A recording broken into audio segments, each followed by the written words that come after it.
Hi, this is the second part of our discussion on how we publish possibly groundbreaking works.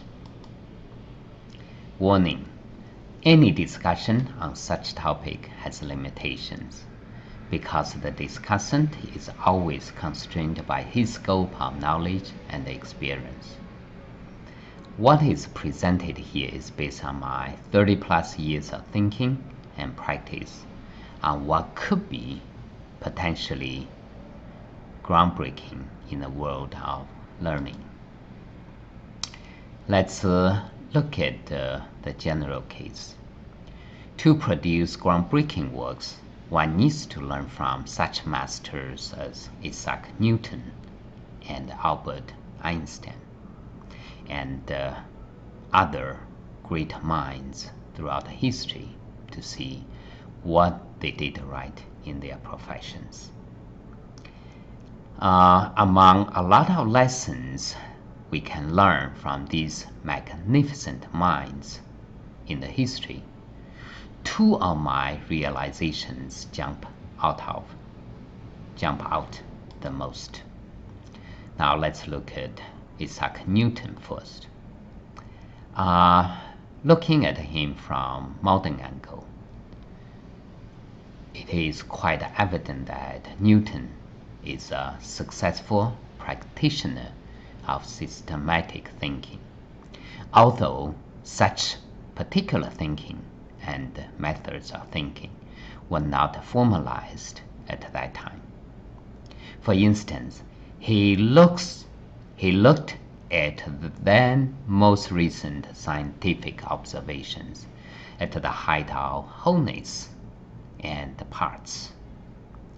He then established laws that were underneath physical phenomena by using calculus, and calculus is at that time was a new method of doing calculation and reasoning.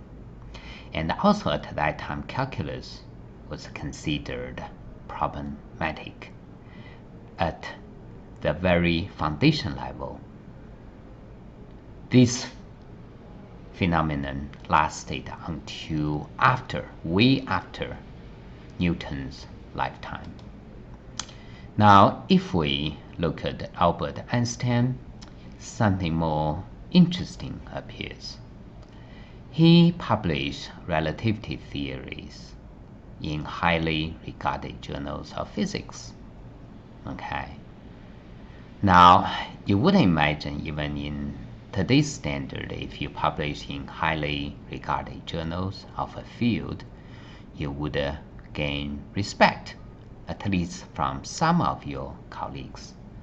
However, for Einstein, what followed his publication of his relativity theories, massive amount of vicious criticisms and ferocious personal attacks from the entire community of physicists followed.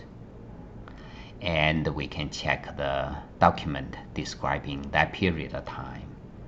It seemed to openly suggest during that time nobody understood Einstein's theory of relativity theory.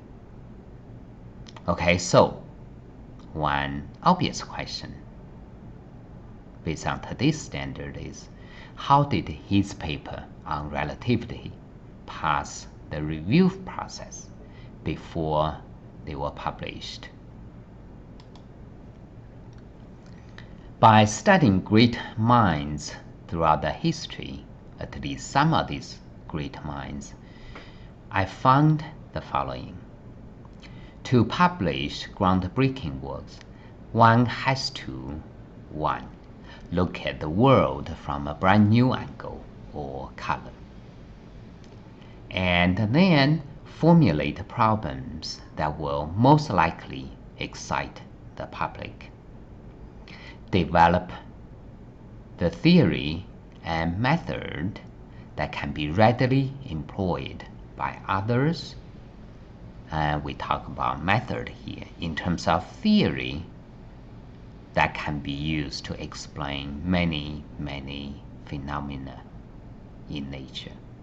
Okay, and then lastly, we need to demonstrate what our results imply in as layman terms as possible, meaning that we want to make the public to understand what our research is about.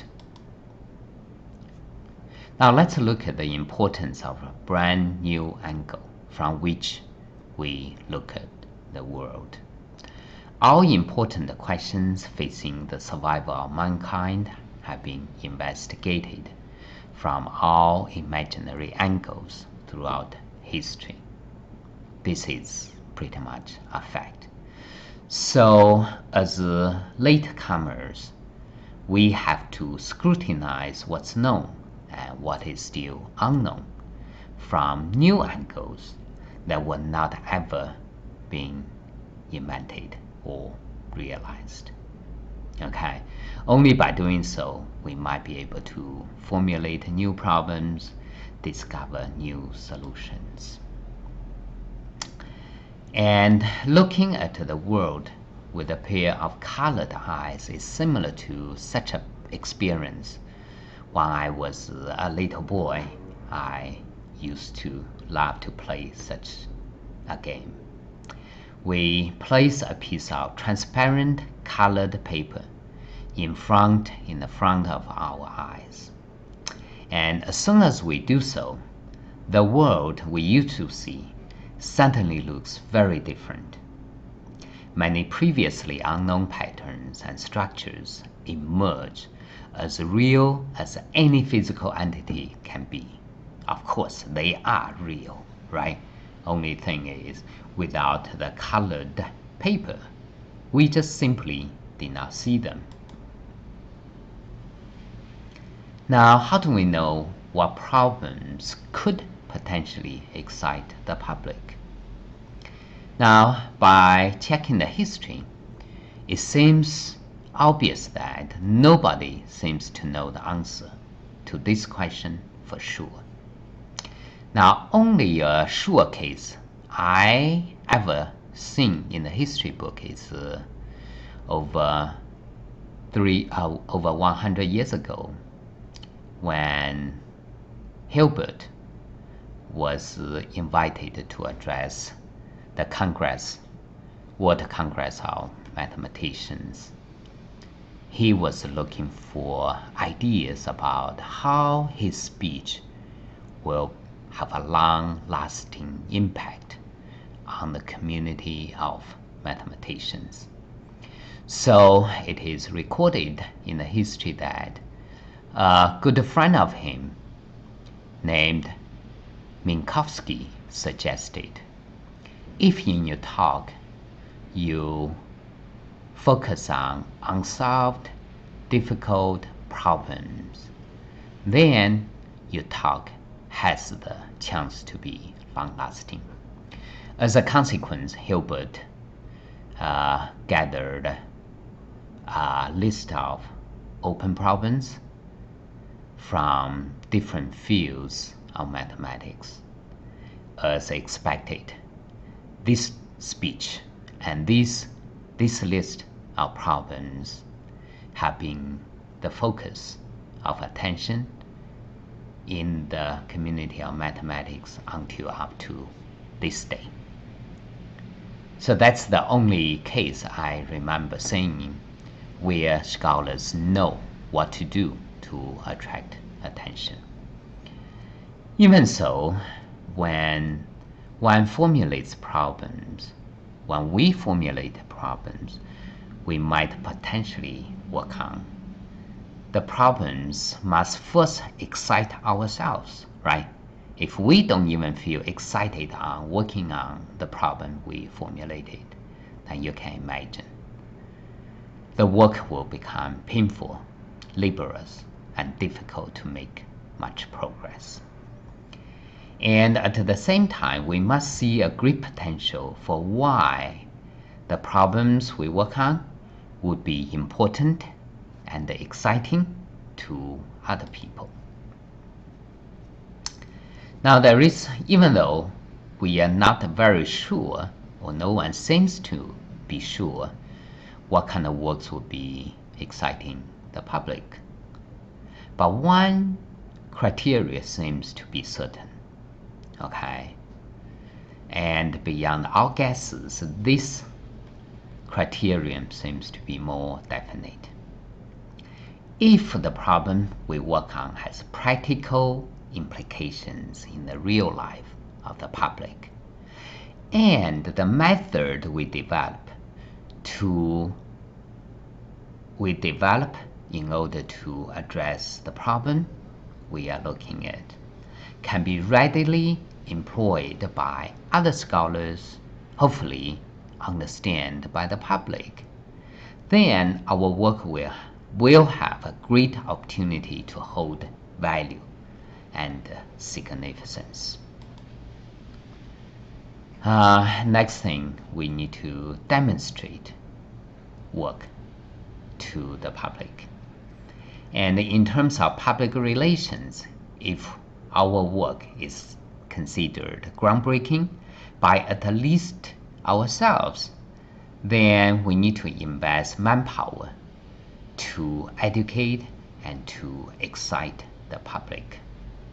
And this end has been supported by efforts of some major professional organizations. In this case, these organizations publish their journals in their fields. And then they have special public relations people. They collect what considered important in their fields, and then they will write news articles in layman terms in order to excite the public. And this work is very, very important. In other words, the research results and the implications need to be demonstrated in layman terms in order for the public to understand first, and then possibly get excited. Now, there is such a legend in different places we can read about. And this legend is similar to what we try to address here. Okay, the legend goes like this. When Albert Einstein was asked to explain his relativity theory by the public, he answered beautifully as follows. When a person sits on a heated plate, time goes very, very slowly. When a person spends his time with his girlfriend, time elapses instantly. Yeah. And did he explain his relativity theory by using this phrase? Maybe yes, maybe no. That part is not important. What is very important here is he did illustrate what his relativity theory is about. Yeah, it's about relativity. Everything is relative. Okay, let's summarize what we have discussed in this two-part discussion. All right. For a work to be potentially groundbreaking, the work has to satisfy at least the following conditions. The work has to be readable by as many people as possible and coincides with the people's intuition or challenges the accustomed beliefs. And it possesses beauty, some kind of beauty that can be easily felt or shown. And the work needs to be able to produce meaningful results and insights that excite the public. And the meaningful results can be, what do we mean by meaningful? It can be understood in many different ways. For instance, science has been very, very popular and important nowadays. And before this happened, religion has been very, very important. because they are meaningful to people and exciting to the public. Okay. Now, this wraps up our discussion for this topic. Please direct your comments, questions to my email. I love to hear from you, and I will discuss your comments and answer your questions in the following videos. Thank you very much.